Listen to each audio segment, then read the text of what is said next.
noites de lua nova, meu corpo se lembra de olhar para trás e dar a mão para outra, a que não consegui colar em mim, amarrar em meus braços, a que abandonei no meio da estrada, a que deixei para trás com sonhos esfarelados.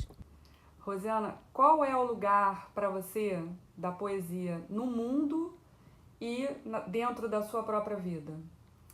A poesia, ela está em tudo, não é? Então, o olhar antes da palavra é o teu principal instrumento. Você vai ter que olhar, né? E a poesia é como se fosse o que te deixa respirar, né? Ultimamente eu vi uns desenhos, umas pinturas incríveis de crianças em campos de concentração. E aquelas pinturas, pelo menos enquanto elas estavam pintando, toda aquela poesia ajudavam elas a estarem vivas naquele momento, né? A poesia, ela é o que te conecta com a vida mesmo, né? E mesmo nos momentos mais difíceis, você pode fazer poesia, fazer poemas e pode buscar a poesia. É como se fosse uma maneira de olhar e de viver. E eu acho que sim, que o mundo anda precisadíssimo de muita poesia, né? Para denunciar, para mostrar o belo, para mostrar o quanto você precisa de utopias e de beleza para viver. E assim, se fosse para mencionar 3 poetas que te influenciaram muito, porque acho que a gente não faz poesia sem antes ter lido muito também, né? Com certeza, nossa, os grandes poetas são os teus professores, não é? É com eles que você vai aprender a tua respiração, porque na verdade o que faz um poeta ser diferente do outro são as suas imagens, as suas obsessões, as suas repetições e a sua maneira de respirar. Que o poema, ele é uma respiração, né? Um poeta francês que nem é considerado um dos maiores poetas, me influenciou muito, se chama Jules Supervielle. Ele era um uruguaio francês e quando eu li o Supervielle, eu fiquei maravilhada como ele tirava tudo do chão, feito o Chagall. Assim, eu queria isso para minha poesia, que as coisas tivessem menos peso. Elas são terrestres, mas então eu queria abolir a lei da gravidade, né? E o Bandeira também foi uma coisa maravilhosa pela sua simplicidade. Quando eu li o Ferreira Goulart, quando eu li o poema Sujo, quando ele foi lançado em 76, eu andava louca pela casa lendo em voz alta e eu falei, então é isso, ele está me dando licença para fazer poemas também, porque a gente pode escrever assim. E foi assim como uma permissão para que eu pudesse escrever. Há um corpo, uma concretude mineral, meus ossos. Onde estou dentro do corpo? Em que lugar dele habito? Em qual esquina deste emaranhado de tecidos e pedras sento-me para fabricar pensamentos, para rir e chorar? Rosiana, me conta da onde surgiu a ideia de fazer esse livro sobre o corpo.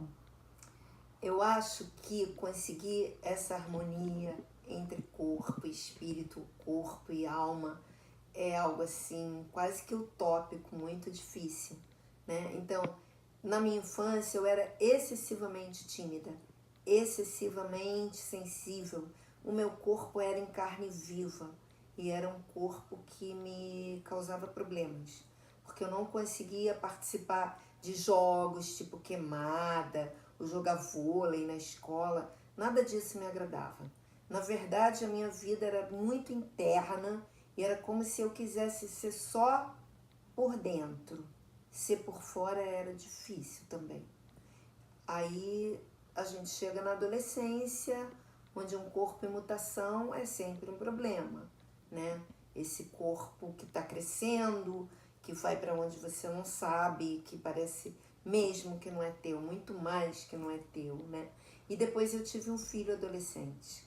Com 18 anos eu tive meu primeiro filho, que foi uma experiência bastante dramática. Eu acho que isso teria que ser muito abordado nas escolas. É muito duro ter um filho tão jovem assim, né? E aí, quando eu tinha 40 e poucos anos, 42, eu tive que fazer uma cirurgia de coluna, porque eu tinha uma hérnia de disco que estava causando muitos problemas. E aí a minha vida se dividiu em dois, porque a cirurgia não deu certo. E aquele corpo que já era bastante problemático, né? Era problemático fazer esse casamento entre o lado de fora e o lado de dentro.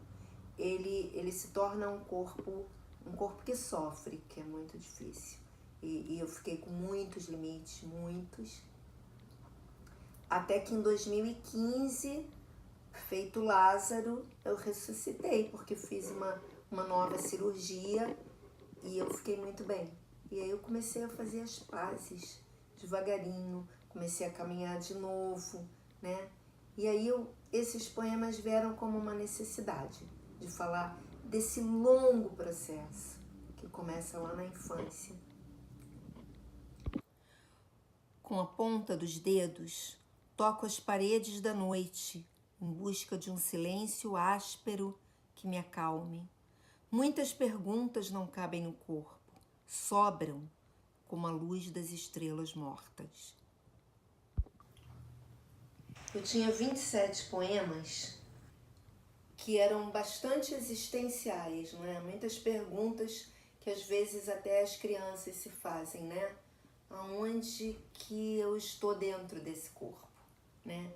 Em que lugar desse corpo eu me sento para descansar de mim? E aí eu fiz esses poemas e comecei a buscar uma editora. E aí te encontrei, né, Bia? Foi. E então você me disse, será que não dava para você fazer mais um pouco? Tá muito pequeno esse livro. A Gradiva se interessou em publicar, né? Elas têm muito interesse em poesia.